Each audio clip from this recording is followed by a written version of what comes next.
नमस्कार दोस्तों, मैं श्वेताब कुमार आप सभी का आपके अपने यूट्यूब चैनल लॉकुल पर बहुत-बहुत स्वागत करता हूं।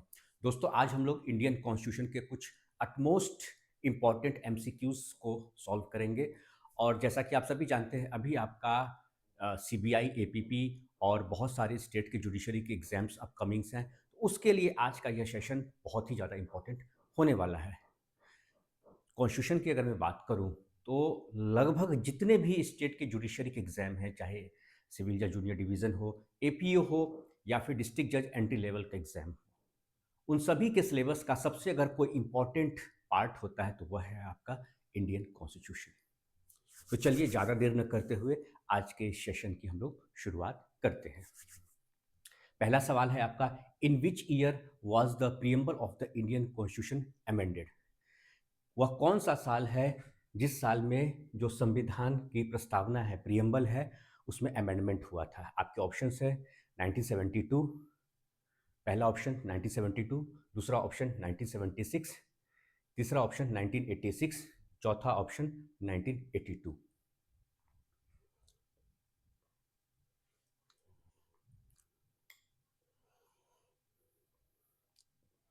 Right answer is 1976, second option.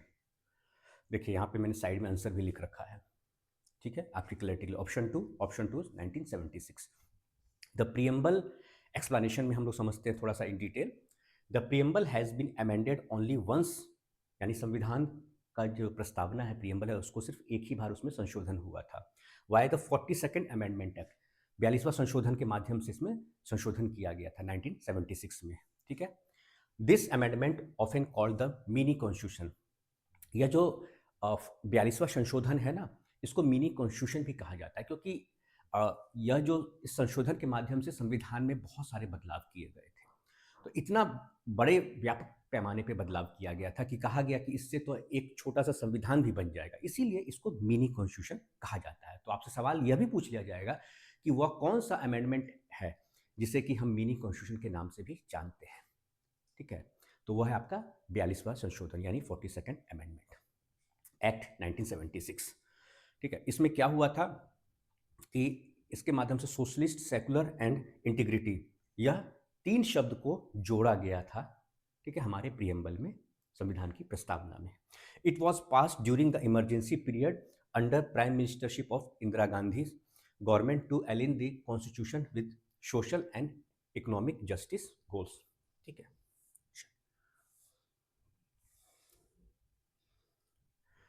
दूसरा क्वेश्चन आपका,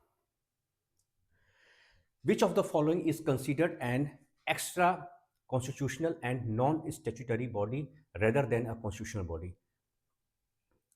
ऑप्शन है आपके, वह कौन सी ऐसी संस्था है जो जिसको लेकर हमारे संविधान में उल्लेख नहीं है, संविधान में उसको लेकर प्रावधान नहीं है, इसीलिए इसको एक्स्ट्रा कॉन्स्टिट्यूशनल का मतलब क्या होगा? एक्स्ट्रा कॉन्स्टिट्यूशनल, यानी संविधान के दायरे में नहीं है, मतलब जो संविधान है उसके प्रावधान के अंदर नहीं है। जो भी बनेगा वो तो जो भी कानून बनेगा, कोई भी संस्था बनेगी सरकार के द्वारा या किसी भी एजेंसी के द्वारा या किसी प्राइवेट सेक्टर के द्वारा, वो तो within the ambit of constitution ही रहेगा, संविधान के परिधि में रहेगा, लेकिन उसको लेके प्रावधान नहीं दिया गया है। एक्स्ट्रा कॉन्स्टिट्यूशनल बॉडी है वो, ठीक है। वह कौन सी बॉडी है? और नॉन स्टेचुटरी बॉडी है, तो वो कौन सी बॉडी है यह आपको बताना है, कौन सी संस्था है। ऑप्शंस आपके हैं, finance commission, goods and services tax council, तीसरा प्लानिंग कमीशन, चौथा आपका national commission for scheduled caste, ठीक है। आपके ऑप्शंस ध्यान से देखिए, finance commission, goods and services tax council, planning commission, national commission for scheduled caste. Finance commission को लेकर भी प्रावधान दिया गया है, जीएसटी को लेकर भी प्रावधान है, एलिमिनेट कीजिए, ध्यान में आ रहा है कि नहीं है वो आप बताइएगा। प्लानिंग कमीशन को लेकर है क्या, national commission for scheduled caste को लेकर है क्या, बताइए। Right answer is planning commission. Finance commission को लेकर तो प्रावधान दिया गया है। राइट आंसर आपका देख लीजिए, ऑप्शन 3 दिख रहा है। राइट आंसर क्या है आपका? तो ऑप्शन 3 दिया हुआ है, दिया हुआ है ना। Planning Commission was established. Planning Commission was established in 1950. Planning commission का जो एस्टेब्लिशमेंट हुआ था वो कब हुआ था? कब हुआ था आपका? प्लानिंग कमीशन को लेकर कब हुआ था? तो 1950 में इसका एस्टेब्लिशमेंट किया गया था। कैसे हुआ था? संविधान में तो प्रावधान नहीं दिया गया है, संविधान में इसको लेकर प्रावधान नहीं दिया गया, इसलिए राइट आंसर ये होगा। ठीक है, अब एक्सप्लेनेशन में देखते हैं। देखिए राइट आंसर आपका ऑप्शन 3। ठीक है, the planning commission was established in 1950 by a government resolution as an extra constitutional body। क्या है यह? एक एक्स्ट्रा कॉन्स्टिट्यूशनल बॉडी है। क्या है यह? एक एक्स्ट्रा कॉन्स्टिट्यूशनल बॉडी है। ठीक है, क्या है? एक एक्स्ट्रा कॉन्स्टिट्यूशनल बॉडी है ना। To advise on economic development, यह सरकार को क्या करती है? इकोनॉमिक डेवलपमेंट पे प्लानिंग कमीशन का काम था एडवाइस देना गवर्नमेंट को। ठीक है, लेकिन 2015 में क्या हुआ? संशोधन 2015 में इसको हटाकर प्लानिंग कमीशन को रिप्लेस करके नीति आयोग बना। क्या बना? नीति आयोग, है ना, नीति आयोग बना ना। इसका फुल फॉर्म क्या है नीति आयोग का? यह भी पूछ लिया जाएगा। तो national institution for transforming India which operates as the government's apex think tank. सरकार की जो है ये एपेक्स, सब सर्वोच्च थिंक टैंक है। ठीक है, यानी गवर्नमेंट को जो नीति बनाई जाती है सरकार के द्वारा, उसकी यह सर्वोच्च संस्था है, यह नीति आयोग। ठीक है, बॉटम अप, नीचे से लेकर ऊपर तक जो भी गवर्नेंस की अगर बात करें तो उसको लेकर अगर कोई पॉलिसी बननी है या सरकार को कोई सुझाव चाहिए, थिंक टैंक का मतलब यही हुआ ना, तो वह काम होता है नीति आयोग का। पहले क्या था? 1950 में एक रेजोल्यूशन के माध्यम से प्लानिंग कमीशन, तो प्लानिंग कमीशन को रिप्लेस करके आपका नीति आयोग बना। तो ये स्टैट्यूटरी बॉडी है आपका। यह आपका आ जाता है आर्टिकल किस में आ जाता है? तो 280 में आ जाता है। कहाँ जाता है? आर्टिकल, ऐसे एलिमिनेट कीजिए चीज़ों को, आर्टिकल 280 आ जाता है। ठीक है, जीएसटी आपका जाता है आर्टिकल 279 ए में आ जाता है। National commission for schedule cast कहाँ जाता है? इसको लेके प्रोविजन संविधान में दिया है, तो आर्टिकल 338 में आ जाता है। तो बचा कौन? This one, planning commission. तो ऐसे चीज़ें आपको, देखिए मैं इसीलिए पढ़ाता हूँ, इस तरीके से मैं पढ़ा रहा हूँ। चाहूँ तो मैं सीधे बढ़ जाता है स्किप करके आगे, लेकिन एक्सप्लेनेशन के साथ पढ़ाने का यही उद्देश्य है कि अब यहाँ मैंने प्लानिंग कमीशन को लेकर भी आपको बताया, साथ में फाइनेंस कमीशन को लेकर मैंने बताया कि फाइनेंस कमीशन आर्टिकल किसमें है? 280 में है ना। 279 ए में आपका हो गया जीएसटी, हो गया गुड्स एंड सर्विस टैक्स, हो गया आपका। ठीक है, उसके बाद आपका national commission for scheduled caste हो गया आर्टिकल 338 में। बचा कौन? Planning commission. ठीक है, ऐसे पढ़िएगा ना तो चीज़ें बहुत बेहतर तरीके से आपको समझ में आने वाली है। ठीक है, चलिए अब तीसरा क्वेश्चन आपका, the right to a healthy environment is considered intrinsic to which fundamental right. इसका संबंध जो है हेल्दी एनवायरनमेंट की अगर बात की जाए तो इसका संबंध संविधान के कौन से प्रावधान से है? किस प्रावधान से है? राइट टू लाइफ से है, राइट टू इक्वलिटी से है, राइट अगेंस्ट एक्सप्लॉयटेशन से है, या फिर right to freedom of religion से है? बताइए। राइट टू लाइफ, आर्टिकल 21 बड़ा ही इंपॉर्टेंट है, बहुत ही इंपॉर्टेंट है। इस पर तो एक अलग से वीडियो लेक्चर भी मैं बनाऊंगा, है ना।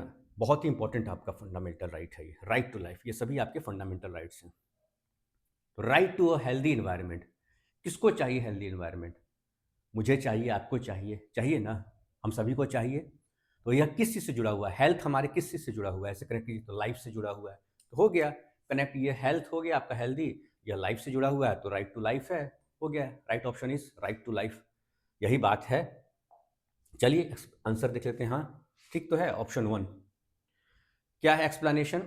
The supreme court has interpreted article 21 which states that no person shall be deprived of law deprived of life or personal liberty except by procedure established by law as the heart of fundamental rights. This right now includes the right to a decent environment featuring pollution free water and air, as well as protection against hazardous industries. ठीक है, चलिए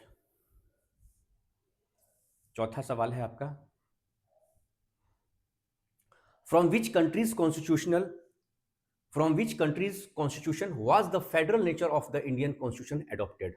federal nature पहले समझ जाए। Federal nature का मतलब यह हुआ कि हमारी एक सरकार केंद्र में भी है, केंद्र में भी हमारे पार्लियामेंट है, upper house, lower house, Lok Sabha, Rajya Sabha है ना, वहाँ भी गवर्नमेंट है, कैबिनेट है, प्राइम मिनिस्टर है। ठीक है, ठीक वैसे सेंट्रल में तो हमारी गवर्नमेंट है ही, उसके साथ साथ क्या है, हमारे राज्य में भी सरकार है ना, चीफ मिनिस्टर हैं, ठीक है, उनकी कैबिनेट है, मंत्रिमंडल है पूरा, ठीक है, विधानसभा है, कहीं कहीं विधान परिषद भी है। तो यह क्या है, दोनों जगह गवर्नमेंट है, राज्य में भी है, स्टेट में भी है, और आपका केंद्र में भी है। दोनों के बीच में विभाजन भी है, क्षेत्राधिकार को लेकर है, अथॉरिटी पावर को लेकर है, किसका क्या दायरा है, सब कुछ संविधान में स्पष्ट है। तो यह नेचर जो है संविधान में, यह जो पूरा सिस्टम है गवर्नेंस का, हमने कहाँ से लिया, यही सवाल पूछा गया है। बड़ा ही सिंपल सा है इसका, कहाँ से लिया हमने फेडरल नेचर, बताइए। यूनाइटेड स्टेट्स ऑफ अमेरिका, पहला option USA, united states of America, दूसरा आयरलैंड, तीसरा कनाडा, चौथा आपका यूनाइटेड किंगडम। बताइए, थोड़ा मैं स्पीड में लेके चलूंगा क्योंकि बहुत सारे क्वेश्चन सॉल्व करने हैं। इससे पहले मैंने सॉल्व किया था, टाइम बहुत ज़्यादा लग गया था उसमें फिर। तो right answer is Canada. Explanation में थोड़ा सा देख लेते हैं। While the Indian Constitution is often described as a bag of borrowings, bag of borrowings का मतलब क्या हुआ, इस जो हमारा इंडियन कॉन्स्टिट्यूशन है वह एक बैग है जिसमें हमने अलग अलग जगहों से चीजें इकट्ठा की हैं। ठीक है, बैग, बैग तो आप समझते हैं, ठीक है। और बोरोइंग्स मतलब उधार लेना, कहीं से कुछ लेना, है ना, बोरो करना, कहीं से कुछ लेना। तो हमारा जो इंडियन कॉन्स्टिट्यूशन है उसको बैग ऑफ बोरोइंग्स भी कहा जाता है। क्यों कहा जाता है, क्योंकि हमने अलग अलग देशों से जो हमारे देश की स्थिति है उसके अनुकूल जो भी प्रावधान है उसको हमने अलग अलग देशों के संविधान से, वहाँ के सिस्टम से, वहाँ के गवर्नेंस से हमने वह चीज़ अपने संविधान में हमने उसे जगह दिया है। ठीक है, the specific federal nature of the system was adopted from the constitution of Canada. Under this system legislative powers are shared. Legislative power वही दोनों सरकारों के बीच में, केंद्र सरकार और राज्य सरकार के जो पावर है वही लेजिस्लेटिव पावर। ठीक है, सरकारें जो है हमारी, केंद्र सरकार और राज्य सरकार, उनके बीच में क्या है, विभाजन है, शेयरिंग ऑफ पावर है, शेयर वही लिखा है मैंने, shared between the state legislature and the parliament, though the parliament retains residuary powers. ठीक, आ जाइए। The 10th schedule of the Indian constitution contains provisions related to. जो संविधान का 10th शेड्यूल है उसमें किस बात को लेकर प्रावधान दिया गया है। पहला ऑप्शन है languages recognised by the constitution, पहला option disqualification on the grounds of the defection, बहुत इजी है, एडमिनिस्ट्रेशन ऑफ शेड्यूल्ड एरियाज, चौथा option validation of certain acts and regulation. जल्दी बताइए, इसमें समय नहीं लगना चाहिए, चलिए ज़्यादा समय नहीं गवाइए। पता नहीं मेरे दिमाग में तो आ जाता है, जैसे 10th शेड्यूल आता है, ये डिफेक्शन पता नहीं मेरे दिमाग में आ जाता है, ये शब्द डिफेक्शन आ गया, हो गया disqualification on the grounds of defection. अब इसमें क्या लिखा हुआ है यह भी देख लीजिए। The 10th schedule also known as the anti defection law, 10th schedule को हम एंटी डिफेक्शन लॉ के नाम से भी जानते हैं, वॉज एडेड टू द संविधान में यह जोड़ा गया। कब जोड़ा गया, तो by the 52nd amendment act of 1985। It provides for the disqualification of members of parliament and state legislature. अच्छा, लोकसभा के जो हमारे सदस्य हैं, पार्लियामेंट की लोकसभा है, राज्यसभा, या फिर जो स्टेट लेजिस्लेचर है, विधानसभा के जो सदस्य हैं, उनको क्या किया जाएगा, डिस्क्वालीफाई किया जाएगा। क्यों, कब किया जाएगा, जब वो क्या करेंगे, if they defect from one political party to another. अगर वह एक पार्टी से, ठीक है, जिस मान लीजिए कोई ना कोई व्यक्ति किसी ना किसी पॉलिटिकल पार्टी से है, कोई चुनाव लड़ रहा है, उस सिचुएशन में बता रहा हूं, तो उनकी क्या होगी, क्या होगा, तो यहां पर क्या किया जाएगा, उनको डिस्क्वालीफाई कर दिया जाएगा, उन मेंबर, ठीक है, जो मेंबर ऑफ पार्लियामेंट है या मेंबर ऑफ स्टेट लेजिस्लेचर है, वो चुनाव जीते हैं, उनको क्या कर दिया जाएगा, डिस्क्वालीफाई कर दिया, यानी वो हटा दिए जाएंगे, एज ए सांसद या विधायक है वो हटा दिए जाएंगे। क्यों, क्योंकि अगर वह एक पॉलिटिकल पार्टी से दूसरी पॉलिटिकल पार्टी में वह जाते हैं जीतने के बाद, तब वैसी स्थिति में। चलिए छठवां सवाल है, who was the calligraphist who hand wrote the original constitution of India? इनके ऑप्शन है doctor B R Ambedkar, Prem Bihari Narayan Raizada, doctor Rajendra Prasad, चौथा ऑप्शन कन्हैया लाल मेनक लाल मुंशी। बहुत इजी है और बहुत इंपॉर्टेंट भी है। Prem Bihari Narayan Raizada option, right answer is option 2। ठीक है, Prem Bihari Narayan Raizada. The original constitution was not printed but hand written. जो ओरिजिनल कॉन्स्टिट्यूशन था उसको प्रिंट नहीं किया गया था, बल्कि वो हाथ से लिखा था। ठीक है, हस्तलिखित था। Hand written by Prem Bihari Narayan Raizada in a flowing italic style. He spend कितना वक्त लगा? 6 मंथ। लिखने में उनको 6 महीने का वक्त लगा। 395 आर्टिकल्स एंड 8 शेड्यूल्स। ठीक है, चलिए 7th क्वेश्चन आपका। 7th क्वेश्चन,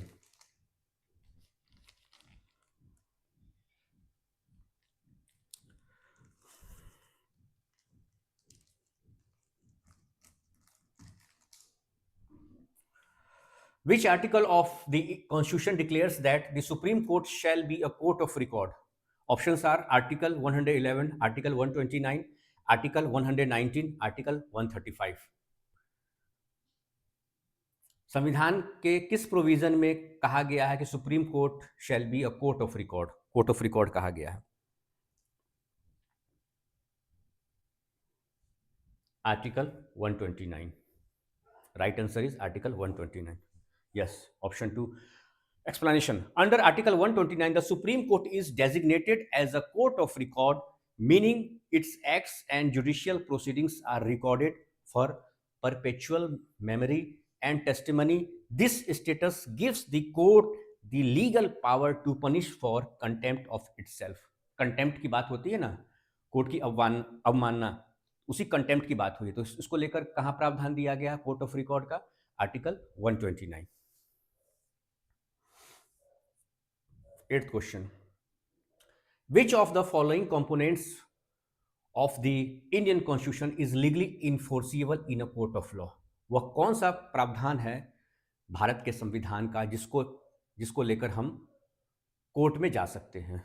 ठीक है, उसको लागू करने के लिए कानूनी रूप से अगर वह सरकार के द्वारा या सिस्टम के द्वारा वह प्रावधान को लागू नहीं किया जाता है या वह अधिकार से वंचित किया जाता है, कुछ समझ में आ रहा होगा किस अधिकार से वंचित किया जा रहा है?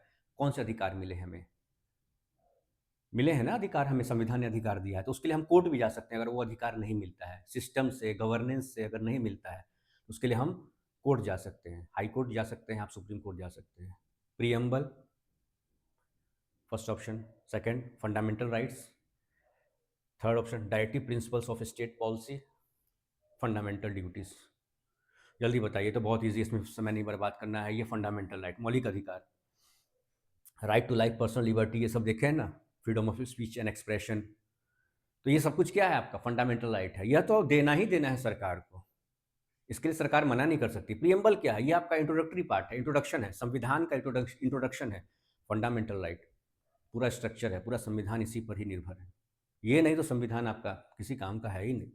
पूरा स्पिरिट है हमारे संविधान का, आत्मा है हमारे संविधान की, मौलिक अधिकार। Directive principle of state policy, यह क्या है? यह सरकार को, जो सरकार नीति बनाती है ना, उसको हिंदी में क्या कहा जाता है? राज्य के नीति निर्देशक सिद्धांत। यानी सरकारें जो पॉलिसी बनाती हैं, तो इसमें जो प्रावधान दिए गए, बड़े बहुत अच्छे अच्छे प्रावधान को इसमें जगह दिया गया है इसके तहत, अनुच्छेद के माध्यम से, आर्टिकल के माध्यम से। तो उसको सरकार अपने हिसाब से, या फिर केंद्र सरकार या राज्य सरकार जो पॉलिसी बनाती है उसमें स्थान दे सकती है। ठीक है, इसलिए बनाया गया, एक गाइडिंग प्रिंसिपल है यह। ठीक है, और फंडामेंटल ड्यूटीज है ना, तो fundamental rights are enforceable by the constitution as they provide citizens with specific freedoms that the government is obligated to protect. सरकार को वह मौलिक अधिकार देना ही देना है। Conversely the preamble serves as an introduction, बिल्कुल इंट्रोडक्शन है टू द बेसिक स्ट्रक्चर, संविधान जो है क्या है? ये introduction of our Indian constitution है, बट इज नॉट इन्फोर्सिएबल। इसमें जो बातें लिखी हैं उसको आप इन्फोर्स नहीं कर सकते हैं।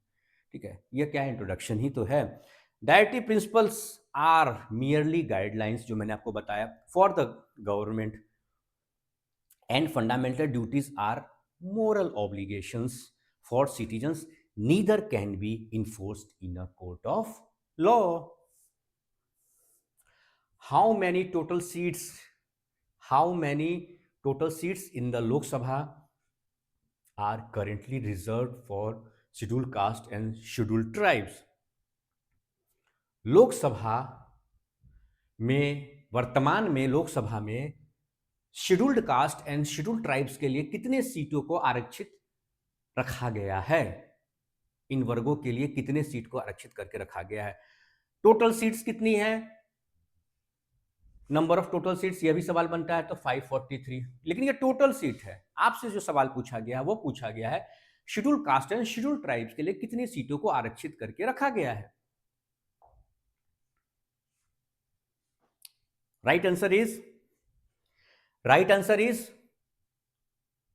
131। चलिए देख लेते हैं। Yes, option 3 131। एक्सप्लेनेशन देखिए, explanation out of the 543 seats in the Lok Sabha, a total of 131 are reserved for the scheduled caste and scheduled tribes. Specifically, 84 seats are reserved for scheduled caste, while 47 seats are reserved for scheduled tribes. These numbers are determined by the Delimitation Commission of India based on population changes. यह जो seat होती है ना कि कितना seat मिलेगा scheduled caste and scheduled tribe को, ये किसके द्वारा डिसाइड किया जाता है? तो जो डेलिमिनेशन कमीशन ऑफ इंडिया है उनके द्वारा। और इसमें कैसे फैक्टर क्या है, डिसाइडिंग फैक्टर क्या है? तो जो पॉपुलेशन है उसमें जो बदलाव होंगे उसके हिसाब से फिर नंबर ऑफ सीट्स को डिसाइड किया जाएगा, ताकि उनका प्रॉपर रिप्रेजेंटेशन हो, इसके लिए, है ना। The chairman of the national human right commission NHRC is appointed by, किनके द्वारा इनकी नियुक्ति होती है? Chairman, the prime minister, the president, the chief justice of India, the union home minister. जल्दी बताइए फटाफट, किनके द्वारा होता है इनका नियुक्ति?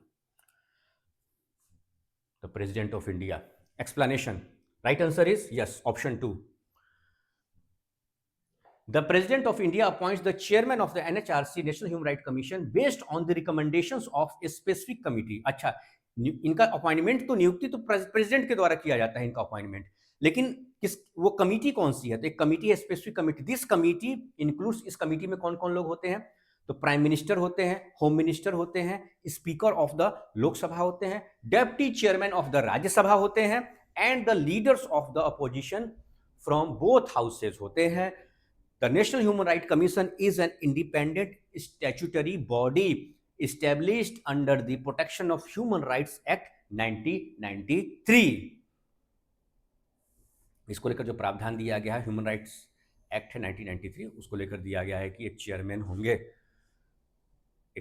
होंगे आपके NHRC के, नेशनल ह्यूमन राइट कमीशन के। चलिए 11वां question, 11th question, which amendment to the Indian constitution remove the right to property? Right to property आपका क्या था? पहले फंडामेंटल राइट था, मौलिक अधिकार था, लेकिन संविधान में एक संशोधन होता है, एक अमेंडमेंट होता है, जिसके बाद राइट टू प्रॉपर्टी को, जो हमारा फंडामेंटल राइट के तौर पर था, उसको एज अ फंडामेंटल राइट के तौर पर उसको हटा दिया गया। कहा कि नहीं, अब राइट टू प्रॉपर्टी है, जो संपत्ति का अधिकार है आपका प्रॉपर्टी पर, ठीक है, प्रॉपर्टी का जो अधिकार है वो अब आपका मौलिक अधिकार नहीं होगा, वो सिर्फ आपका लीगल राइट होगा, लेकिन फंडामेंटल राइट नहीं होगा। इसलिए सवाल पूछा गया कि which amendment to the Indian constitution remove the right to property from the list of fundamental rights? Options are 42nd amendment, 44th amendment, 52nd amendment, first amendment। easy है, 44th amendment। yes, second option। right। originally the right to property was a fundamental right under article 31। जो आपका right to property है, यह भी पहले जब संविधान बना था आपका, तो यह क्या था? आपका मौलिक अधिकार था अंडर आर्टिकल 31, अनुच्छेद 31 के तहत, which stated that no person shall be deprived of their property except by the authority of law. However the 44th amendment act of 1978 deleted it from the list of fundamental right. चलिए 12th question, who served as the chairman of the drafting committee of the constituent assembly, drafting committee के जो chairman के रूप में किनकी नियुक्ति हुई थी, कौन थे? Options are Jawaharlal Nehru, Vallabh Bhai Patel, B R Ambedkar, Rajendra Prasad. जल्दी बताइए। Doctor B R Ambedkar. इन सब क्वेश्चन में तो वक्त आपका ज़्यादा लगना ही नहीं चाहिए, क्योंकि बहुत सारे क्वेश्चन है जो हमें सॉल्व करने हैं अभी। Explanation, answer option 3, doctor B R Ambedkar. Explanation, doctor B R Ambedkar was the chief architect of the Indian Constitution and the chairman of the drafting committee, which was established on 19th August 1947. He is widely recognized as the father of the Indian Constitution. In contrast, Sardar Vallabh Bhai Patel chaired the advisory committee. ये जो chairman थे किस के थे? वल्लभ भाई पटेल, सरदार Vallabh Bhai Patel advisory committee थे chairman on fundamental rights, minorities and tribal and excluded areas. ठीक है,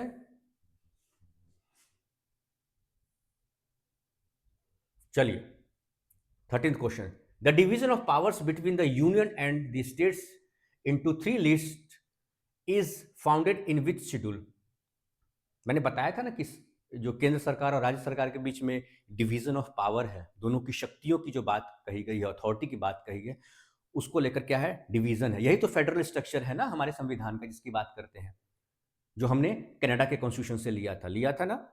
तो इसको लेके कौन से शेड्यूल में प्रावधान दिया गया है? जो 3 लिस्ट है, union list, state list, concurrent list, कहां दिया हुआ है?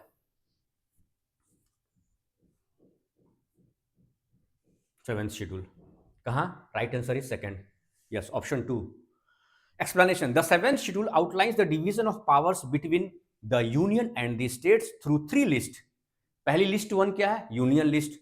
दूसरी लिस्ट क्या है? State list. तीसरी लिस्ट क्या है? Concurrent list. Currently the union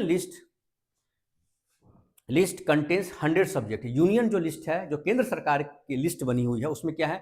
100 subject, यानी 100 राइट पावर, जो अथॉरिटी केंद्र सरकार को दिया गया, ऐसे समझिए। ठीक है, और राज्य सरकार को कितने दिए गए हैं अथॉरिटी?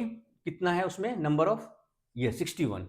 जो जितने भी उनको क्षेत्राधिकार दिए गए हैं, उसमें जो सब्जेक्ट मैटर है, उसमें जो बातें हैं, वो कितनी है? 61 मैटर्स को लेकर राज्य सरकार को अथॉरिटी दिया गया है। And the concurrent list has 52 subjects not mentioned in any list known as residuary subjects are handled by the center। अब ऐसे कोई मामले जो कि ना तो आपका सेंट्रल लिस्ट में है, ना स्टेट लिस्ट में है, ना कंकरेंट लिस्ट में है, तो वहां पर क्या होगा? कंकरेंट लिस्ट का मतलब कि दोनों का अधिकार है वहां पर।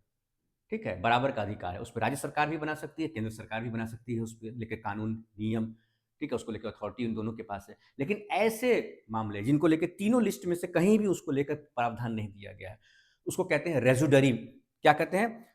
उसको कहते हैं रेजुडरी सब्जेक्ट। तो उसको लेके कौन पावर, उसको लेके किसको अथॉरिटी दिया गया है? तो सेंट्रल गवर्नमेंट को दिया गया है। ठीक है, केंद्र सरकार को। चलिए 14th question, how much time did the constituent assembly take to finalize the draft of the Indian constitution? जो कॉन्स्टिट्यूएंट असेंबली थी, जो संविधान सभा था, उसके द्वारा जो हमारा संविधान का ड्राफ्टिंग था, उसके लिए कितना वक्त लगा उसको फाइनल करने में, उसको फाइनली तैयार करने में?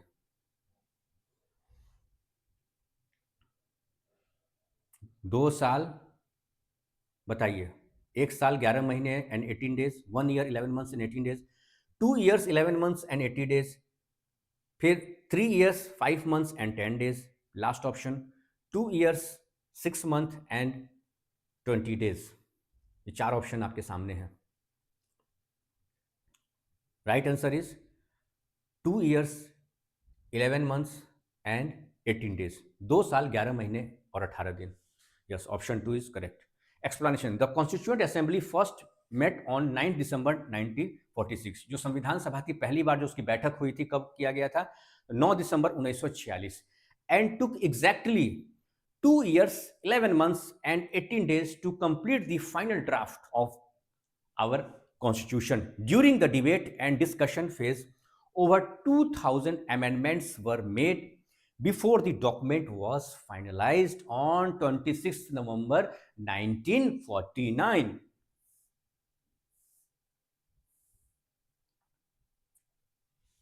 चलिए आगे 15th question. The concept of 5 year plans in the Indian constitution was inspired by which country. जो पंचवर्षीय योजना की बात जो होती है ना, 5 years प्लान, वह जो हमारे इंडियन कॉन्स्टिट्यूशन में जो इसको लेकर बात कही गई 5 year प्लान को लेके, वह किस देश से इंस्पायर्ड था, वह कौन सा देश है जिससे कि हमारे संविधान में इसे जगह दी गई. ठीक है, किस देश से लिया गया, यह प्रावधान जो है किस देश से लिया गया. The concept of 5 year plans in the Indian constitution was inspired, किस देश से इंस्पायर्ड था, inspired by which country. Ireland, USA, USSR, France. जल्दी बताइए.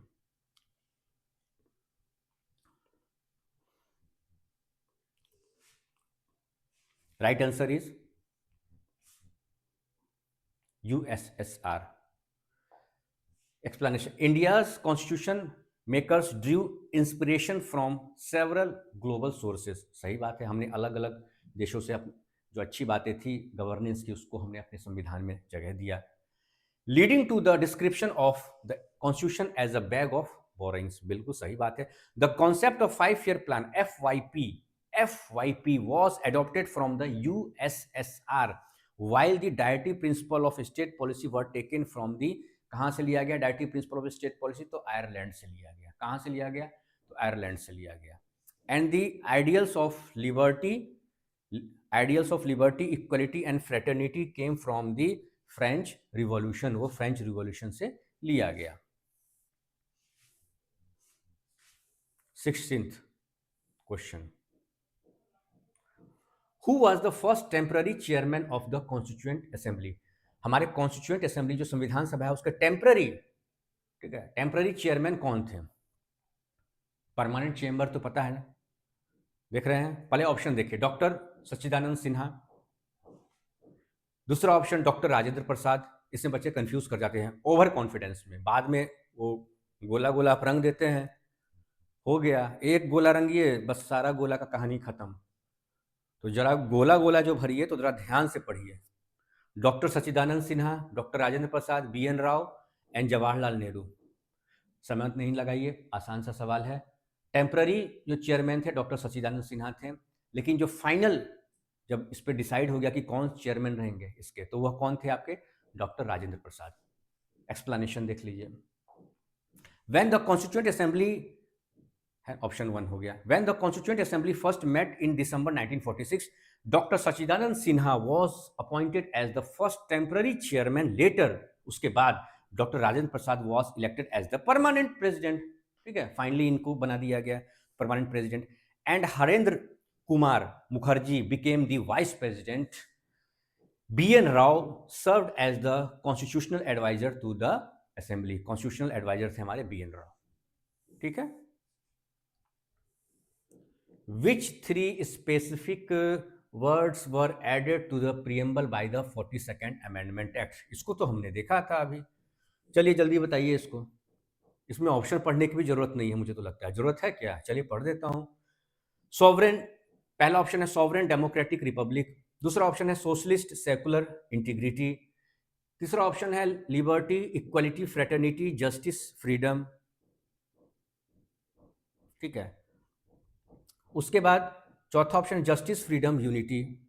जल्दी बताइए. चलिए इसमें समय नहीं बर्बाद किया. सोशलिस्ट आपका हो गया, socialist secular and integrity. Option 2 बिल्कुल सही है. देखिए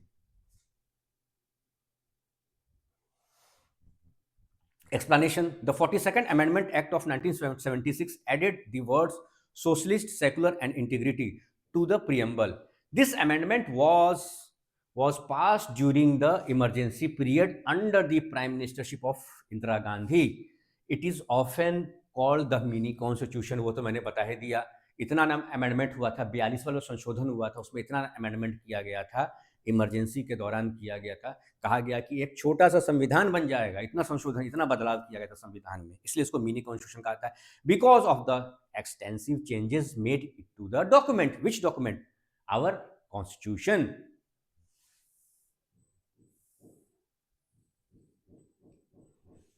18th question, which article of the Indian Constitution deals with the National Commission for Scheduled Caste? अरे अभी तो बताया था मैंने, इसको भी बताया था अभी आपको, है ना, बताया था ना, अभी डिस्कस किए थे थोड़ी देर पहले।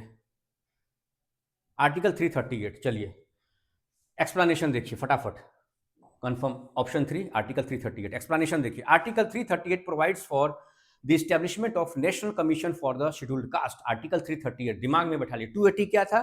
फाइनेंस कमीशन, अभी बात किया था ना हमने, 280 फाइनेंस कमीशन। फिर जीएसटी को लेकर 279 ए में प्रावधान दिया गया है, और उसी में एक ऑप्शन भी था ना आपका, यही NCSC, national commission for scheduled caste था ना, तो इसमें बताया था ना मैंने, आर्टिकल 338 वही तो है। चलिए 19th क्वेश्चन, समय एकदम बर्बाद नहीं कीजिए, बहुत आसान सब सवाल है, फटाफट रिवीजन है आपका, ये तो समझिए। हु वाज द, आपको सब पता, who was the chairman of the union power committee of the constituent assembly? संविधान सभा में जो यूनियन पावर कमिटी है उसके चेयरमैन कौन थे? Option are Sardar Vallabh Bhai Patel, second option doctor B R Ambedkar, third option Jawaharlal Nehru, fourth option ये इंडियन पॉलिटिक आपका है doctor Rajendra Prasad. Indian polity आपका हिस्सा, यह पूछ लिया जाता है, खासकर एपीओ में पूछ लिया जाएगा, सीबीआई का जो एपीपी का उस समय पूछ लिया जाएगा ये सब सवाल। एलिमिनेट कीजिए, एलिमिनेशन राउंड जो मैंने आपको बताया। डॉक्टर बी आर अम्बेडकर ये किस चीज़ के चेयरमैन थे आपको पता ही है, ठीक है, ड्राफ्टिंग कमेटी के थे। डॉक्टर राजेंद्र प्रसाद कॉन्स्टिट्यूंट संविधान सभा के ये थे, अध्यक्ष थे परमानेंट। अब सरदार वल्लभ भाई पटेल और बच गए जवाहरलाल नेहरू। सरदार वल्लभ भाई पटेल के बारे में मैंने आपको बता ही दिया था, बचे कौन? जवाहरलाल नेहरू, हमारे देश के पहले प्रधानमंत्री भी। एक्सप्लेनेशन ऑप्शन 3 सही है, जवाहरलाल नेहरू। एक्सप्लेनेशन देख लीजिए, Jawaharlal Nehru served as the chairman of both the union power committee and the union constitution committee. He was also the first prime minister of independent India and introduced the objective resolution in the assembly.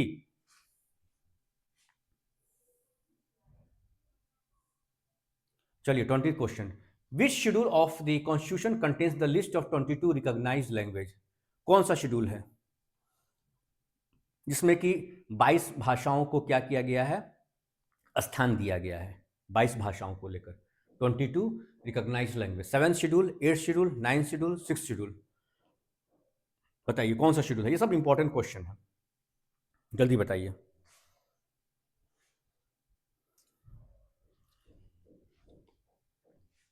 Eight schedule, 9th schedule, 6th schedule, 7th schedule, 8th schedule, second option 8th schedule. The 8th schedule recognized 22 languages including Assamese, ध्यान से देखिएगा, Assamese, Bengali, Hindi, Sanskrit and Urdu. Originally it contained 14 languages, but others like Sindhi, Konkani, Manipuri and Bodo were added through subsequent amendments.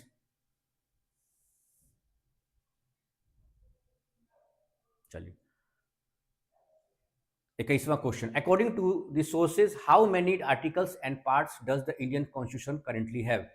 वर्तमान में संविधान में कितने article हैं, कितने अनुच्छेद हैं, कितने पार्ट्स हैं?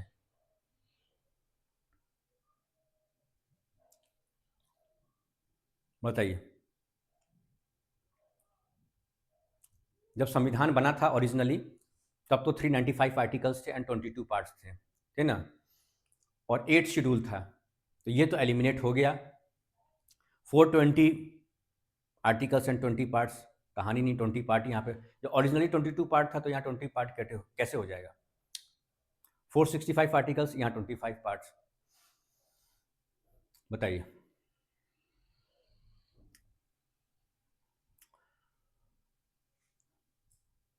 Right answer is, right option आपका option 2, Option 2, for 48 articles and 25 parts. Explanation. At the time of its commencement, the Constitution had 395 articles and in 22 parts and 8 schedules. Following various amendments, it now contains 48 articles, 25 parts, and how many schedules we have right now? And 12 schedules.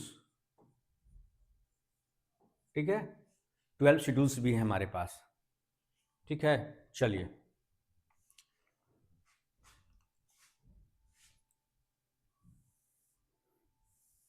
22वां question. Which body replace the planning commission in 2015? अरे ये तो बताया था अभी. तो finance commission है, बिल्कुल नहीं है. नीति आयोग, क्या GST council, national development council, NITI Aayog है. चलिए इसमें बढ़िए. The planning commission and option 2 ठीक तो है.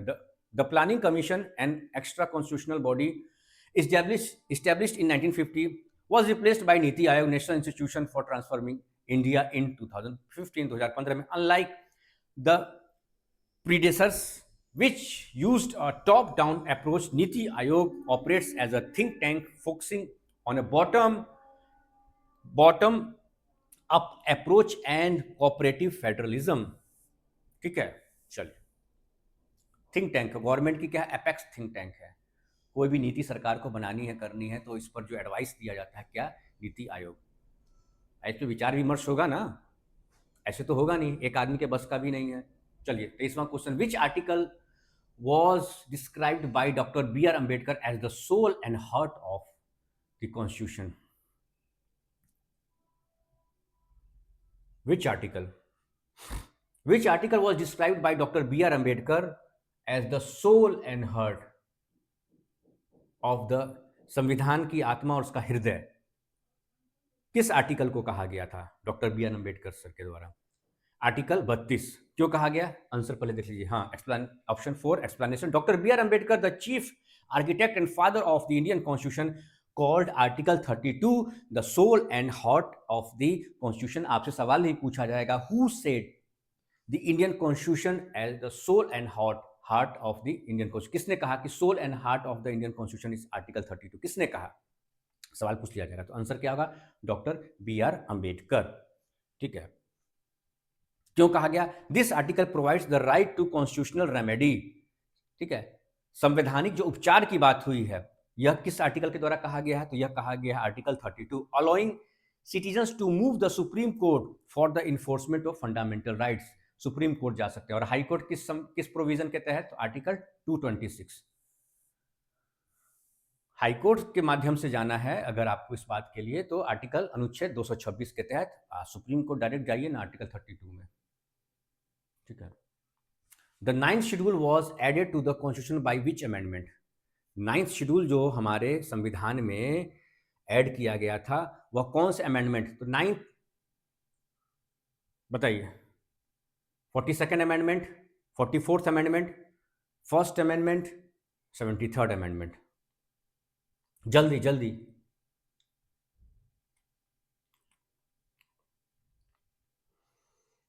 42nd amendment, 44th amendment, 1st amendment, 73rd amendment? Right answer is 1st amendment. 1st amendment ही है ना? हाँ, ठीक तो है, 1st अमेंडमेंट. इसका एक्सप्लेनेशन देख लीजिए.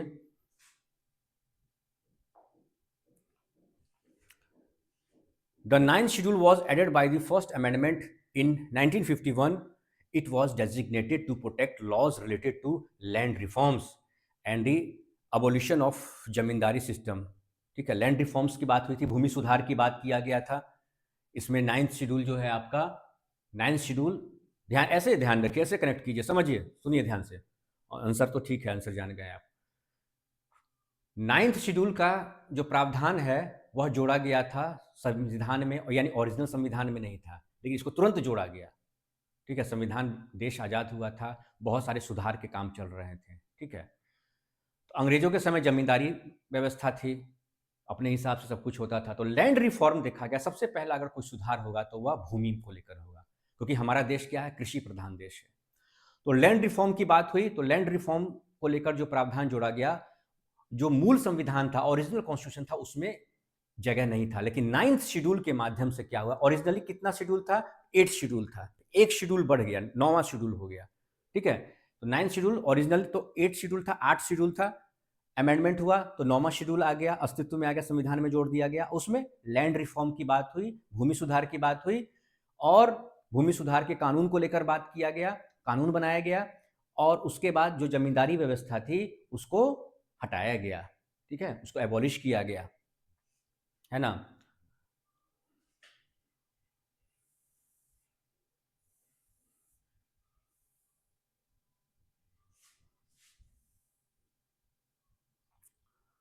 Twenty fifth question, how many matters are specified under the powers and responsibilities of panchayat in the 11th schedule?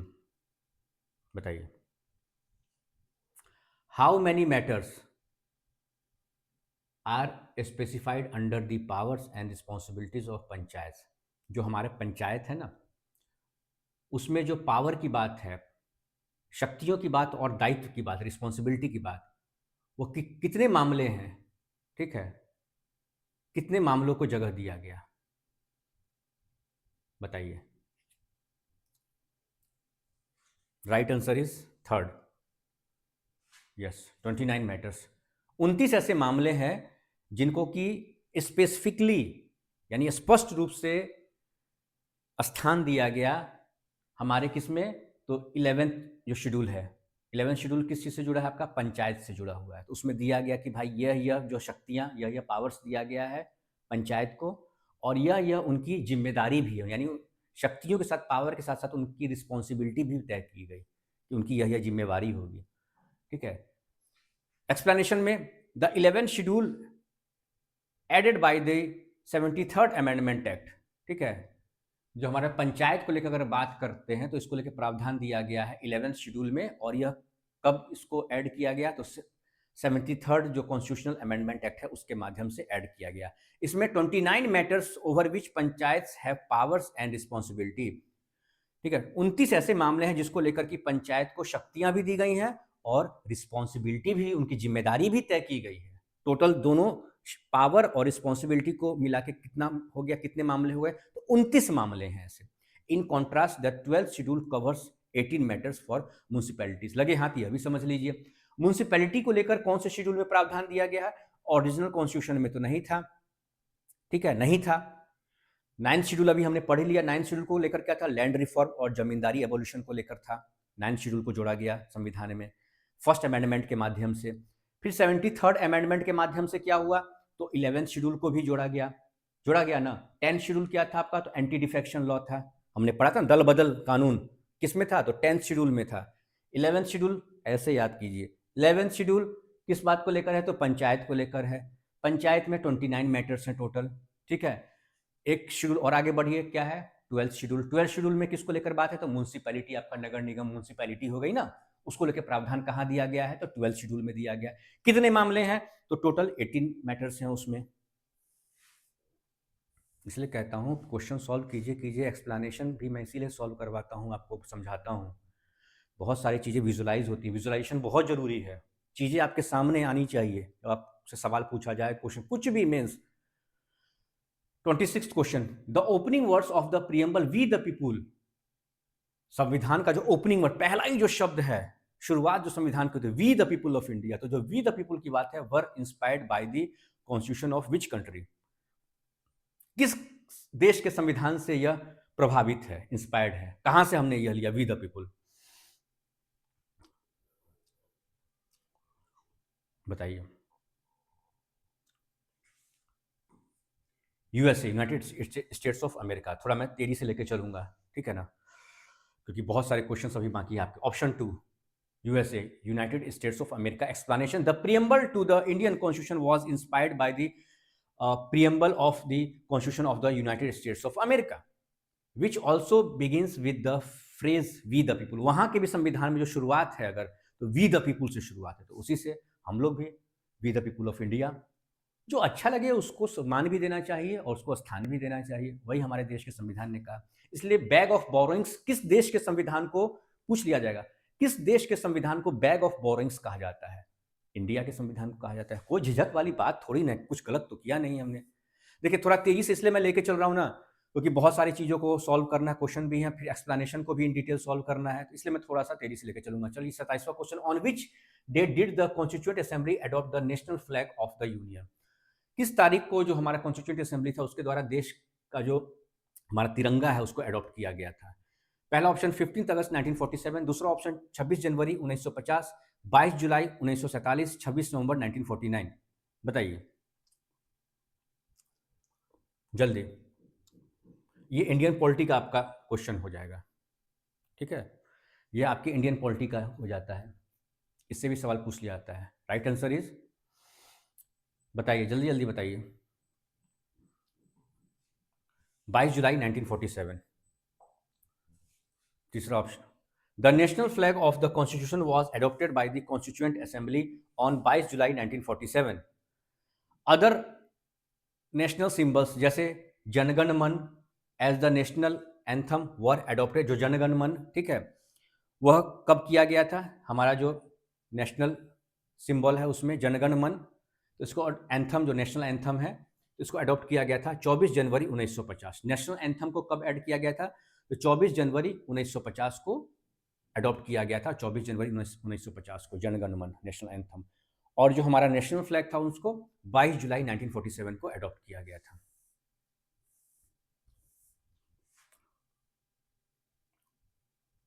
अरे ये तो पढ़ ही लिया था हमने फाइनेंस कमीशन को लेकर, आर्टिकल 280। इसमें क्या फाइनेंस कमीशन को अभी डिस्कस किए थे। Which article mandates the president to set up a finance commission every 5 year? Article में प्रावधान है कि हर 5 साल पे क्या हमें एक कमीशन को बनाना है। क्या है? आर्टिकल 280, उसको सेटअप करना है, ठीक है। अब under article 280 the finance commission is established every 5 years to recommend the distribution of financial resources. किनके बीच में फाइनेंशियल रिसोर्स का डिस्ट्रीब्यूशन का बात कहता है फाइनेंस कमीशन? फाइनेंस कमीशन का क्या काम है? तो रिकमेंड करता है। किस बात को रिकमेंड करता है? कि जो फाइनेंशियल रिसोर्सेज हैं वह राज्य और केंद्र में कैसे उसका बंटवारा हो, ठीक है ना, इसी के लिए कहा गया है। तो इसमें क्या है? Distribution of financial resources between the union and the state. It consist of A chairman. इसमें एक चेयरमैन होते हैं। यह भी एक सवाल बनता है, लगे हाथ इसको भी समझ लीजिए कि भाई जो हमारा फाइनेंस कमीशन है इसमें कुल कितने लोग होते हैं? तो एक चेयरमैन होते हैं और इसमें 4 मेंबर होते हैं। टोटल 5 लोग होते हैं। 5 में से जो एक होते हैं वह चेयरमैन और 4 इसमें मेंबर होते हैं। कुल 5, 5 में से एक आपकी चेयरमैन और 4 इसके मेंबर, ठीक है। अदर मेंबर्स सब लोग क्या होते हैं? Appointed by the president. President के द्वारा इनकी नियुक्ति होती है, अपॉइंट किया जाता है, ठीक है। 29th question, which schedule is also known as the anti defection law? अरे ये तो सब इजी है। 10th शेड्यूल है, अभी बताया भी था मैंने आपको। 10th शेड्यूल, फर्स्ट शेड्यूल बताया आपको, ठीक है ना, एबोल्यूशन ऑफ जमींदारी सिस्टम और लैंड रिफॉर्म्स। अब 10th शेड्यूल ये हो गया आपका, ठीक है। चलिए right answer is option 2। The 10th schedule is commonly known as the anti defection law, दल बदल कानून। It was added by the 52nd amendment act. इसको जो ऐड किया गया था मूल संविधान में हमारा 8th शेड्यूल था, लेकिन 9th शेड्यूल हो गया आपका उधर लैंड रिफॉर्म्स, 10th शेड्यूल हो गया इधर, ठीक है, anti defection law. Anti defection law 11th अभी बताया ही था मैंने आपको पंचायत को लेकर, और 12th आपका क्या शेड्यूल था? म्यूनिसिपैलिटी को लेकर, जो नगर निगम आपका आता है, सारी चीजें। तो it was added by the 52nd amendment act of 1985 to disqualify members of parliament. Members of parliament को डिस्क्वालीफाई करना है, ठीक है, यानी उनकी सदस्यता खत्म हो जाएगी। और जो स्टेट लेजिस्लेचर है, जो विधानसभा के भी जो मेंबर हैं, विधायक जी हमारे हैं या सांसद महोदय हैं, उनको डिस्क्वालीफाई कर दिया जाएगा। कैसी परिस्थिति में? If they defect from there political party, अगर अपने पार्टी को वो छोड़ के जाते हैं। चलिए, who was the permanent president of the constituent assembly? अभी डिस्कस किया था। टेम्पररी कौन थे? डॉक्टर सच्चिदानंद सिन्हा। बीएन राव थे ही नहीं, नहीं थे ना, ये एडवाइजर थे। पंडित जवाहरलाल नेहरू, ये भी नहीं। बचे कौन एलिमिनेशन में? ऐसे पढ़िए, डॉक्टर राजेंद्र प्रसाद। एक्सप्लेनेशन, आंसर 2 डॉक्टर राजेंद्र प्रसाद। एक्सप्लेनेशन देखिए फटाफट। While Dr. Sachidanand Sinha was the first temporary chairman of the Constituent Assembly, Dr. Rajendra Prasad was elected as the permanent president of the Constituent Assembly. He later became the first president of independent India. अरे वाह, देखिए बड़ा ही conceptual question है। Which fundamental rights was deleted by the 44th amendment act in 1978? वह कौन सा मौलिक अधिकार है जिसको कि संविधान 44वां संविधान का संशोधन है उसके माध्यम से उसको डिलीट कर दिया गया, उसको हटा दिया गया? Right to equality, right to property, right to freedom of religion, right against exploitation. कौन सा था? राइट टू प्रॉपर्टी था ना। एक्सप्लेनेशन, पहले आंसर कंफर्म हो जाइए। Right to property, option 2। The right to property was originally a fundamental right under article 31। Article 31 में पहले था आपका फंडामेंटल राइट, लेकिन अब नहीं रहा, इसको हटा दिया गया। It was deleted from the list of fundamental rights by the 44th amendment in 1978 which stated that no person shall be deprived of property save by authority of law। लेकिन अब यह हटा दिया गया, अब यह प्रावधान को जो है क्या किया गया? हटा दिया गया। अब आइए, how many subjects are currently listed in the concurrent list? कितने सब्जेक्ट हैं जो कि आपके करंट अभी वर्तमान में जो है आपके कंकरेंट लिस्ट में है? लिस्ट 3 जो है आपका कंकरेंट लिस्ट होता है। ऑप्शंस आर 100, ठीक है, कितने 100 सब्जेक्ट हैं, 61 सब्जेक्ट हैं, 52 सब्जेक्ट्स हैं, या 97 सब्जेक्ट्स हैं? बताइए जल्दी। 52। Explanation, option 3 explanation. The 7th schedule divides powers. ये जो डिवीजन ऑफ पावर्स है कौन से शेड्यूल में आता है? तो 7th शेड्यूल में आता है, ठीक है, 7th शेड्यूल में आता है। The 7th schedule divides powers into 3 list. The union list, 100 subject, union list में कितने हैं? तो यह आपका यूनियन लिस्ट हो गया, यूनियन हो गया, यह यूनियन हो गया। स्टेट लिस्ट, यह आपका स्टेट लिस्ट हो गया सर, स्टेट हो गया। और 52 क्या हो गया आपका सर? कंकरेंट लिस्ट हो गया।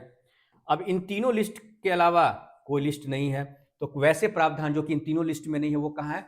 तो रेजिडरी पावर, और residuary power vest with central government, union government, ठीक है। यानी जो रेजिडरी पावर होते हैं, यानी ऐसे मैटर, ऐसे मामले, रेजिडरी सब्जेक्ट्स जो कि इन तीनों में जगह नहीं है, ना यूनियन में उसको लेकर चर्चा किया गया है, न स्टेट में उसको चर्चा किया गया स्टेट के प्रावधान के अंदर, न कंकरेंट लिस्ट में किया गया है, तो वह वैसे मामलों पर अगर किसी को कोई रूल्स एंड रेगुलेशन बनाना है, कोई नीति बनानी है, तो वह किसके अंडर में आ जाएगा? वह आ जाएगा आपके सेंट्रल गवर्नमेंट के अंदर, यूनियन गवर्नमेंट के अंदर, ठीक है। जैसे देखिए लिखा है, the concurrent list contains subjects under the joint जुडिक्शन। दोनों का कंकरेंट मतलब दोनों का है, मिली जुली सरकार, केंद्र की भी और राज्य की भी, दोनों इस पर नीति बना सकते हैं, ठीक है। इन मामलों में जो कंकरेंट लिस्ट है, टोटल 52 मैटर्स हैं, ठीक है। लेकिन वैसे मामले जो रेजिडरी पावर जिनका जिक्र ही नहीं है, उसको लेकर फिर केंद्र सरकार। Which landmark Supreme Court case held that the preamble is a part of the Constitution? अरे यार ये तो बड़ा ही आसान है, केशवानंद भारती केस आपने सुना ही होगा। ऑप्शन 2, ये सब तो बहुत मजेदार क्वेश्चन है यार। चलिए, in the Kesavananda Bharati case 1973 the supreme court ruled that the preamble is a part of the constitution. रे बरोबरी के केस में तो इसमें दूसरा सवाल उठा था, लेकिन यहां पर क्या हुआ कि जो केशवानंद भारती है, इन द केशवानंद भारती, देखिए बेरूबरी यूनियन केस आ भी गया ना, बोला था, इसमें तो दूसरी कहानी हो गई थी, लेकिन केशवानंद भारती के केस में सुप्रीम कोर्ट ने कहा कि नहीं भैया, जो आपका प्रियम्बल है वो संविधान का पार्ट है, अलग कैसे कर दीजिएगा? ये तो इंट्रोडक्शन है संविधान का, अलग कैसे कर दीजिएगा? Preamble is the soul of our constitution. ये तो आत्मा है, ये तो नींव है। मकान के नींव को मकान से अलग कर दीजिएगा तो मकान टिकेगा, कितना भी ऊंचा मकान बना लीजिए, कितना भी मजबूती से बना लीजिए, नींव नहीं रहेगा तो मकान तो गया, कहानी खत्म है। तो प्रियम्बल क्या है? ये नींव है ना। इसी के स्तंभ पे तो पूरा इमारत संविधान का खड़ा है, तो कैसे नहीं इसका हिस्सा होगा सर? यही बात तो कहा गया है केशवानंद भारती में। लेकिन बेसिक स्ट्रक्चर थ्योरी को भी कहा जाता है। देखिए इसमें बेसिक स्ट्रक्चर थ्योरी अगर पढ़िए आप, विच जजमेंट तो केशवानंद भारती केस, और इसमें यह भी कहा गया, लगे हाथ यह भी समझ लीजिए, it was also held that, इस फैसले में यह भी कहा गया, while the preamble can be amended it's basic structure can not be altered. मूल जो ढांचा है उसके साथ कोई छेड़छाड़ नहीं होगा। प्रीएम्बल के मूल ढांचा, मकान है, उसकी नींव के मूल ढांचे के साथ कैसे छेड़छाड़ कर दीजिए? आप कुछ बदलाव भी करना है तो छेड़छाड़ नहीं कीजिए, उसमें कुछ जोड़िए, छेड़छाड़ नहीं कीजिए। Who was the first law minister of independent India? Jawaharlal Nehru, Sardar Vallabh Bhai Patel, doctor B R Ambedkar, Rafi Ahmed Kidwai. चलिए sir, doctor B R Ambedkar. थोड़ा स्पीड पकड़िए आप लोग भी, ये सब पता है, इजी क्वेश्चन, इसलिए मैं फटाफट इसको आगे बढ़ते जा रहा हूँ। Option 3 right answer. Dr. B.R. Ambedkar. Dr. B.R. Ambedkar serves as the first law minister of independent India. He was the chief architect of the constitution and the chairman of the drafting committee. PDF मिल जाएगा आपको, लॉकूल का जो WhatsApp channel है और Telegram channel है, PDF मिल जाएगा, एकदम नहीं घबराइए, आराम से बस रिवाइज कीजिए ना, रिवाइज करते रहिए. What is the maximum strength of the Lok Sabha envisaged by the constitution? क्या है मैक्सिमम स्ट्रेंथ, बताइए. अभी इसको भी लेके हमने चर्चा किया था.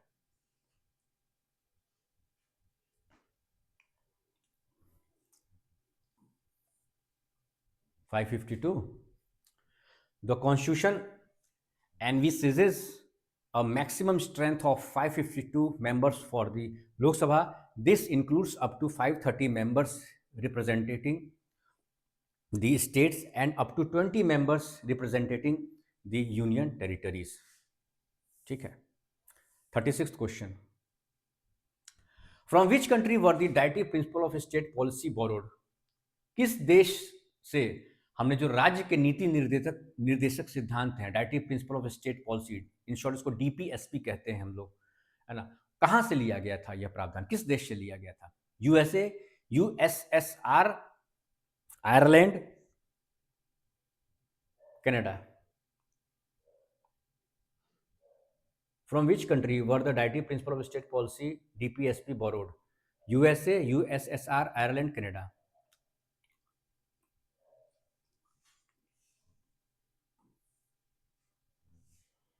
Directive principle of state policy confirm हो लीजिए.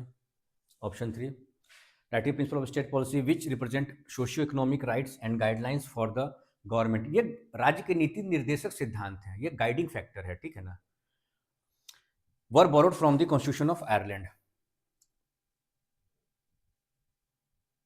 ठीक है. ओह, एक मिनट,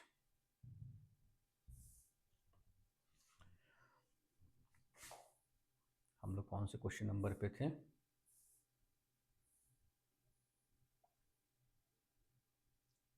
यहाँ पर.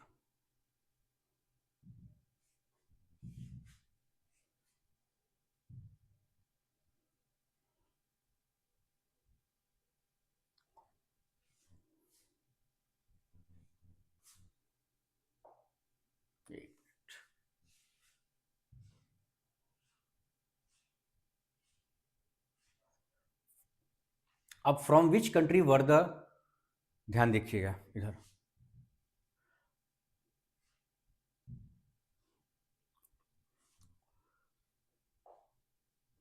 From which country were the directive principles of state policy DPSP borrowed. यह तो हमने सॉल्व कर लिया. कहां से है? तो आयरलैंड. कहां से है? आयरलैंड. ठीक है, आयरलैंड से. चलिए,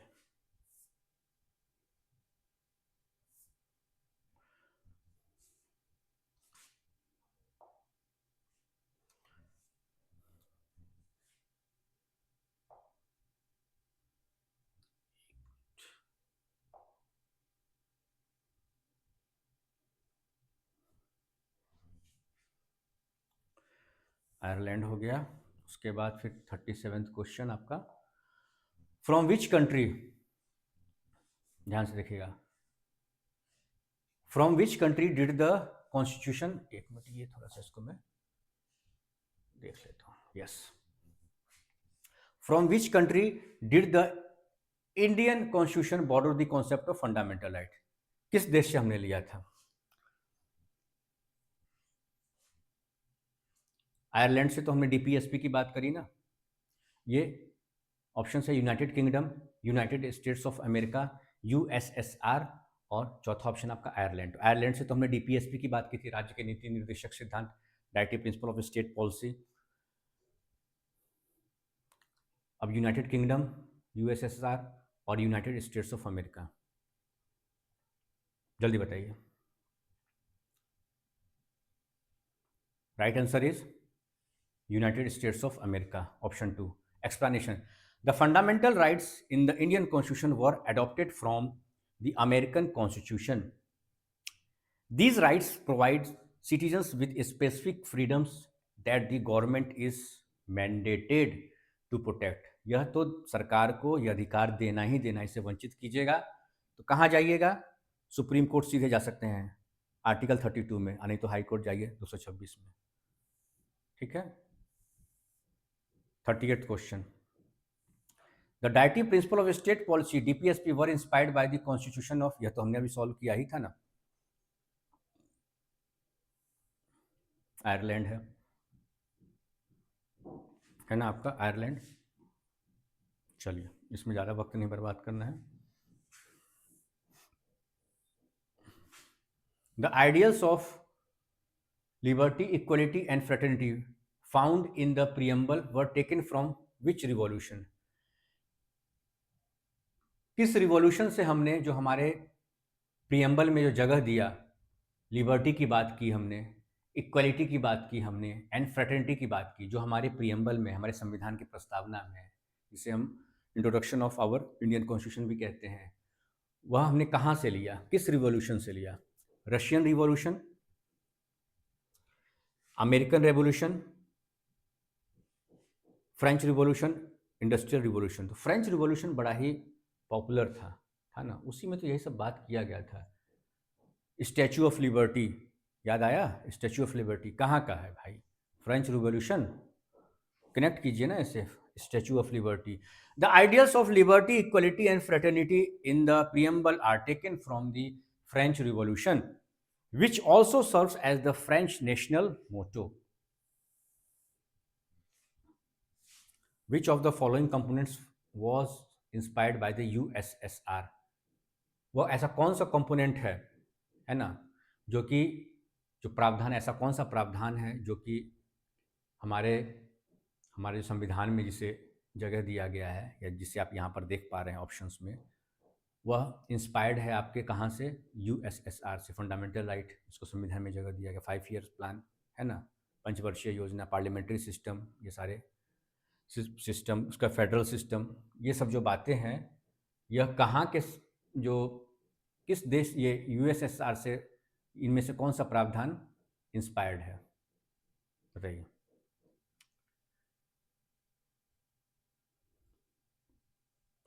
economic development 5 year plan USSR से, यही है ना?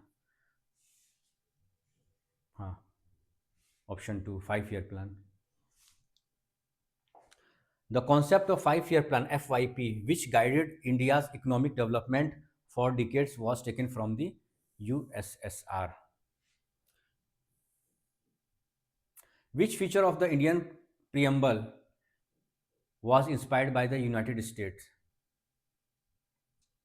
अरे यार, ये तो शुरुआत से ही कहा गया, ये तो वी द पीपुल होगा, इसमें दिमाग ही नहीं लगाना है। सब प्रियम्बल का, ठीक है, ऐसा कौन सा फीचर जो कि यूनाइटेड स्टेट्स से इंस्पायर्ड है? तो यही ओपनिंग फ्रेज है, वी द पीपुल, शुरुआती ही जो शब्द हैं वी द पीपुल। ऑप्शन 2 बिल्कुल right. The preamble was inspired by the preamble was inspired by the preamble to the Constitution of the United States of America, specifically the opening words we the people.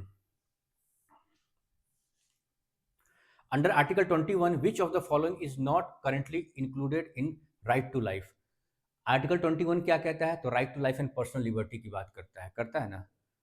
तो ऐसा कौन सा प्रावधान है, ठीक है, जो कि हमारे राइट टू लाइफ का हिस्सा नहीं है?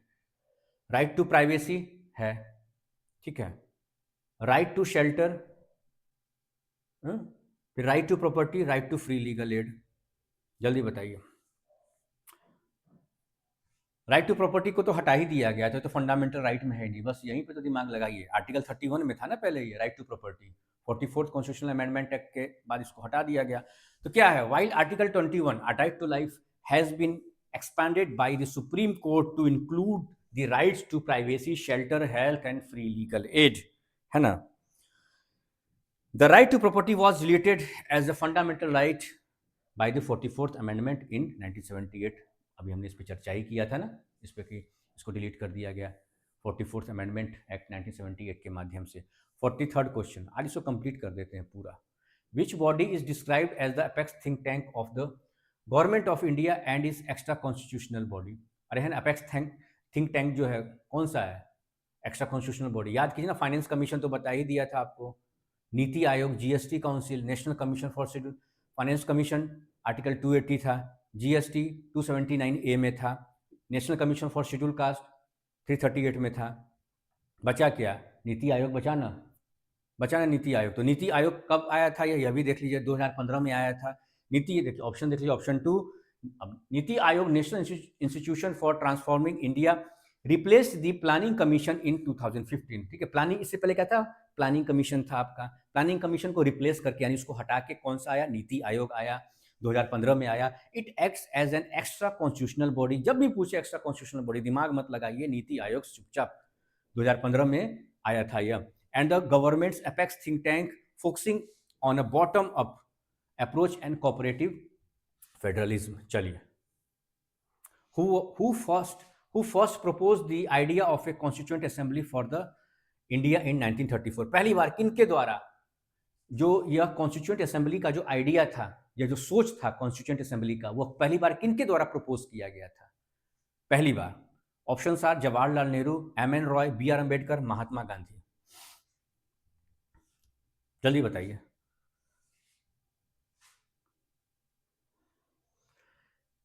M.N.. Roy. Explanation options, second option is correct. The idea of a constituent assembly, second option है आपका M N. Roy. The idea of a constituent assembly was first proposed by M.N. Roy in 1934. It was later officially demanded by the Congress Party. पहली बार किनके द्वारा थे? एक individual के द्वारा। ये इंडिविजुअल से क्या? M.N. रॉय। और उसके बाद एक पार्टी के द्वारा, कौन? Congress party, in 1935 and accepted by the British in the August offer. August offer में इसको मान लिया गया कि भाई कॉन्स्टिट्यूएंट असेंबली की बात को 1940 में, 1940, in the year 1940. 45th question, 45वां सवाल, which fundamental right prohibits all types of trafficking and forced labor? Right to freedom, पहला option. Second option right to equality, तीसरा ऑप्शन right against exploitation, चौथा cultural and educational right। right to freedom, right to equality, है ना, right against exploitation। तो trafficking किस चीज से संबंधित है? फोर्स लेबर, किसी का एक्सप्लॉइटेशन हो रहा है ना, फोर्स लेबर, ट्रैफिकिंग, तो क्या है यह? एक्सप्लॉइटेशन। चलिए, right option 3, right against exploitation है, तो हो तो गया। Right against exploitation, explanation, the right against exploitation article 23 and 24 कहाँ है? तो आर्टिकल 23 एंड 24 में है यह प्रोविजन, दोनों को लेकर दिया हुआ है। It prohibits human trafficking, child labour and all forms of force labour. ठीक है। 46th question, fundamental duties are described as. Fundamental duty को किस तरीके से उसको परिभाषित किया गया है? पहला option, legally enforceable rights, obligation for citizens, guidelines for the judiciary, rules for the president. तो प्रेसिडेंट के तो रूल क्या होगा? ये है ही नहीं, पहले इसको एलिमिनेट कर दिए। लीगली इन्फोर्सिबल, तो लीगली इन्फोर्सिबल कौन सी चीज है? हमारा फंडामेंटल राइट है, तो यह भी हट गया। अब guidelines for the judiciary, judiciary के लिए गाइडलाइन कहाँ से है सर? गाइडलाइन तो जुडिशरी तैयार करती है, जुडिशरी के द्वारा दिया जाता है, जुडिशरी के लिए क्या गाइडलाइन होगा? ऑप्शन कौन सा बचता है? Obligations for citizens. हो गया, देखिए ऑप्शन 2। ऐसे एलिमिनेट कीजिए ना, यह कैसे पॉसिबल होगा? बार बार कहा, कॉन्सेप्ट के साथ चलिएगा, चीज़ें विजुलाइज होंगी, कोई दिक्कत वाली बात नहीं, फटाफट। गाइडलाइंस फॉर द जुडिशरी मैंने बताया, तो जुडिशरी के लिए कुछ कौन गाइडलाइन देगा? जुडिशरी के लिए गाइडलाइन थोड़ी ना होता है, जुडिशरी फैसला सुनाती है, वो गाइडलाइन फ्रेम कर देती है। तो obligations for citizens, fundamental duties are obligations that citizens are expected, ऐसा उम्मीद किया जाता है कि to fulfil, such as respecting the national flag and constitution, हमारे देश का जो तिरंगा है उसका सम्मान करना है, संविधान का सम्मान करना है ना। However they are not enforceable in a court of law, लेकिन इसको लेकर आप कोर्ट में नहीं जा सकते। कोर्ट में किसको लेके जा सकते हैं? फंडामेंटल राइट को लेके जा सकते हैं। आर्टिकल 32 में सुप्रीम कोर्ट और आर्टिकल 226 में हाई कोर्ट। चले जाइए Patna high court. How many members were in the constituent assembly after the partition of India? देश का बंटवारा हुआ था ना, तो बंटवारा हुआ तो पहले क्या था? ज्वाइंट था, पहले एक ही देश था भारत, बंटवारा हुआ, पाकिस्तान बना। ठीक है। तो पहले जो था मेंबर जो थे टोटल कॉन्स्टिट्यूंट असेंबली में, बंटवारे पहले तो ज़्यादा होंगे, बंटवारे के बाद हो गए घट के, कितने थे बताइए बंटवारे के बाद?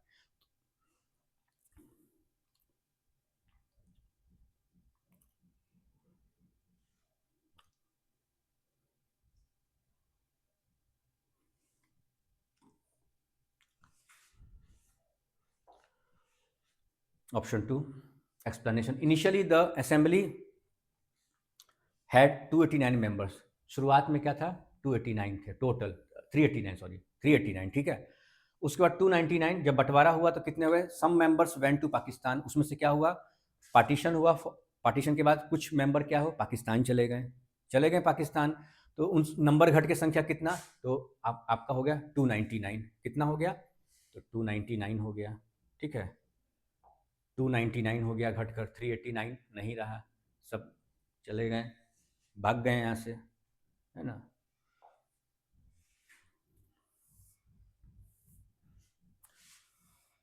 विच article allows the supreme Court to punish for contempt of itself? बताइए। इसको भी तो हमने डिस्कस किया था, आर्टिकल 129 होगा। Supreme court is a court of record, तो कोर्ट ऑफ रिकॉर्ड की जो बात आती है उसी में ना कंटेम्प्ट ऑफ कोर्ट की जो बात आती है वो किसके अंदर प्रावधान दिया गया? तो कहा गया ना supreme court shall be a court of record. कहाँ कहा गया है? आर्टिकल 129 में। ऑप्शन 2 ठीक तो है। एक्सप्लेनेशन देख लीजिए। Article 129 declares the supreme Court a court of record. हो गया, समझ गए? Court of record which grants it all the powers of such as a court including the power to punish for contempt of itself. भाई court, Supreme Court court तो है ही, न्यायालय तो है ही, लेकिन उसकी अवमानना कीजिएगा ना तो उसके लिए भी सुप्रीम कोर्ट को पनिशमेंट, सजा देने का अधिकार है।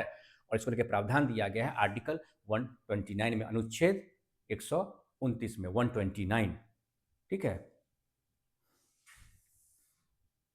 चलिए question number 49। What was the original number of schedules in the Indian constitution? अरे तो बताया था ओरिजिनली जो हमारा इंडियन कॉन्स्टिट्यूशन है उसमें 395 आर्टिकल्स था। शेड्यूल्स कितने थे? जल्दी बताइए। 395 आर्टिकल्स एंड जल्दी जल्दी बताइए कितने शेड्यूल थे? 8 शेड्यूल थे ना, 8 शेड्यूल। 9वां शेड्यूल तो बताया जमींदारी व्यवस्था को हटा दिया गया, लैंड रिफॉर्म था। दो चीजें आई, जमींदारी व्यवस्था को हटाया गया सबसे पहले, उसके बाद भूमि सुधार कानून को लेकर प्रावधान बना 9 शेड्यूल में। 8 शेड्यूल तक था, लेकिन जैसे ही बना अमेंडमेंट 9वां आया, 10वां एंटी डिफेक्शन, 11वां पंचायत, 12वां म्यूनसिपैलिटी को लेकर शेड्यूल बनाया। शेड्यूल जो 12वां शेड्यूल था म्यूनसिपैलिटी को लेकर था। तो 8वां शेड्यूल याद कीजिए ना, 8वां शेड्यूल कितना था?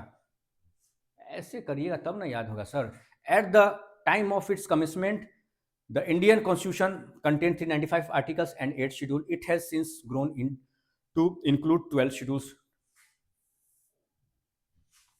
The ninth schedule was specifically added to protect which type of laws? Ninth schedule बताया ही तो, अभी तो बताया था आपको, land reforms laws. Ninth schedule है, यही तो है नाइन्थ शेड्यूल, है ना। और यह क्या? एंटी डिफेक्शन, तो 10th शेड्यूल। ऐसे कीजिए ना सर, आपका आ गया एंटी डिफेक्शन लॉ। तो 9वां क्या है? 9th शेड्यूल, तो लैंड रिफॉर्म लॉज को लेकर प्रावधान दिया गया। एक्सप्लेनेशन भी देख लीजिए, आंसर भी देख लीजिए, लैंड रिफॉर्म है। Option 2 the 9th schedule was added by the first amendment, ठीक है, first amendment in 1951 to protect laws dealing with land reforms and the abolition of the zamindari system from judicial scrutiny. 51 which amendment is commonly known as the mini constitution? अरे 42वां संशोधन हो गया, इसमें ज़्यादा कुछ नहीं है। ऑप्शन 2 हो गया। The 42nd amendment act of 1976 is often referred to as the mini constitution because the it introduce 59 changes.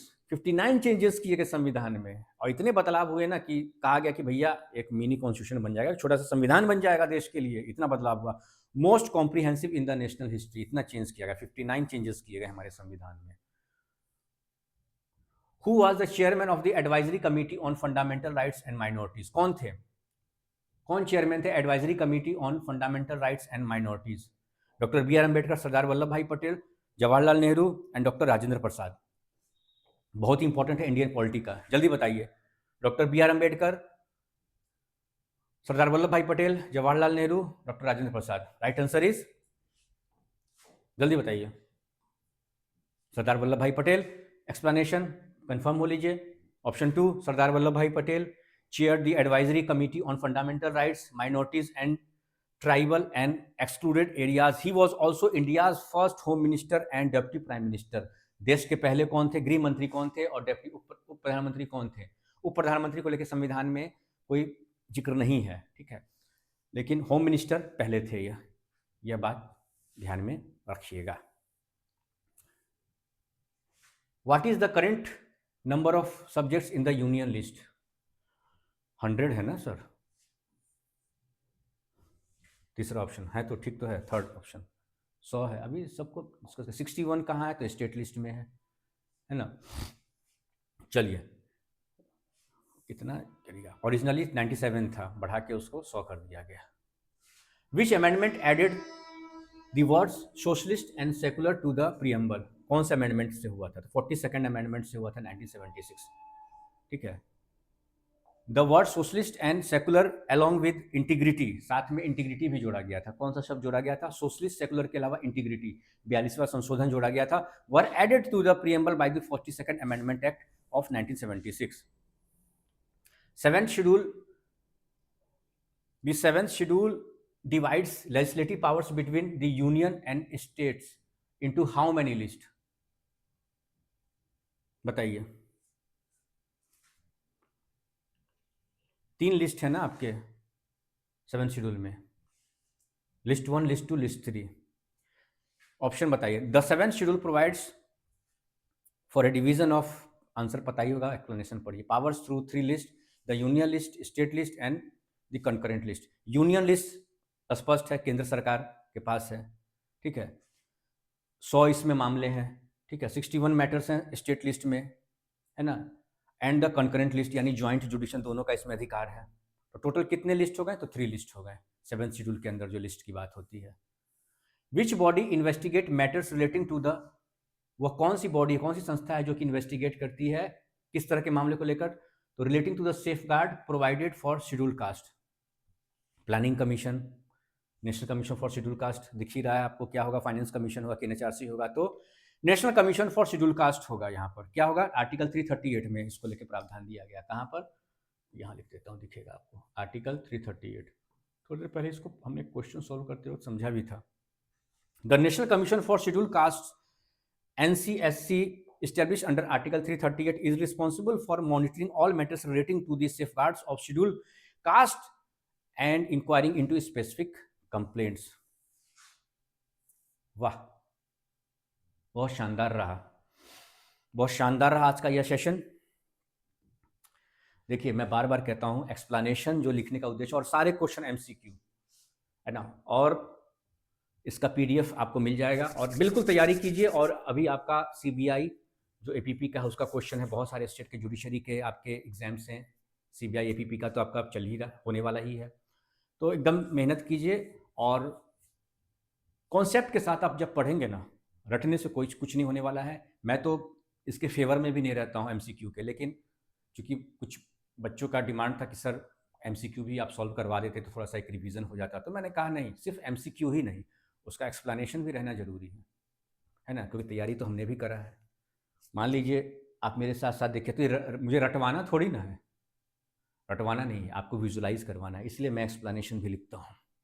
ठीक है दोस्तों, तो आज के इस लेक्चर को यहीं पे कंक्लूड करता हूँ।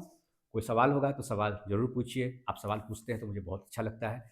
आज का जो ये सेशन है वो आपके सवाल से जुड़ा हुआ था। आप में से बहुत सारे बच्चों ने कहा था कि सर आप MCQ भी सॉल्व करवाइए, तो मैंने सोचा कि सबसे पहले क्यों ना इंडियन कॉन्स्टिट्यूशन से इसकी शुरुआत करी जाए, क्योंकि जो आपका संविधान है और इंडियन पॉलिटी है वह आपके हर एग्ज़ाम के सिलेबस का हिस्सा रहता है। तो जल्द ही अपने नए वीडियो लेक्चर में मिलते हैं, तब तक के लिए नमस्कार।